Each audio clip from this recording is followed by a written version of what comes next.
Dice un saggio proverbio indiano: se non ami non sei nessuno. Che vita anonima, notti libere tutte uguali, brevi incontri superficiali che non risolvono.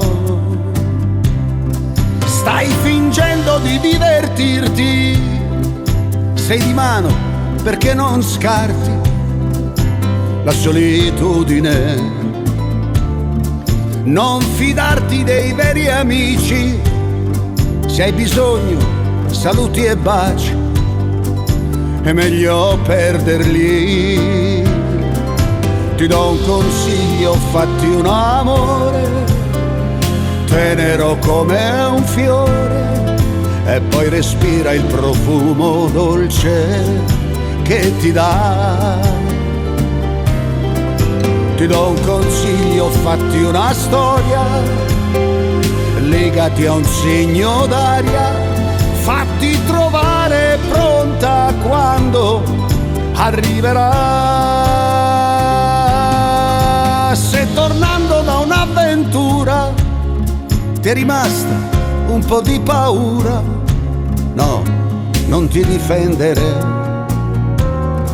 Sei bellissima, un po' cattiva, dai più carica a chi ci prova. Se ti sa prendere, lascia il passato dietro le spalle, che il futuro sta nelle stelle, gli occhi degli angeli. E viaggiando verso la meta, pensa a me come ad un profeta, i sogni inediti.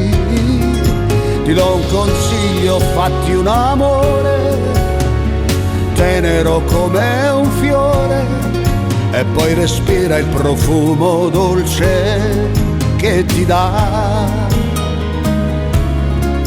Ti do un consiglio, fatti una storia, ma non immaginaria, fatti trovare pronta quando arriverà.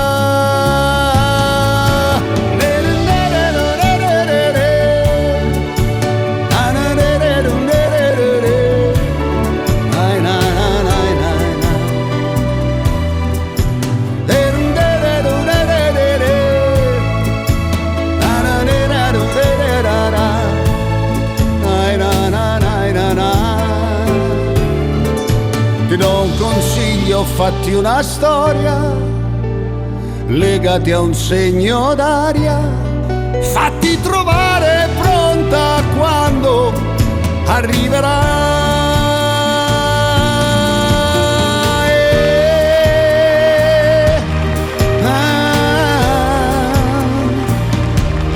Mm.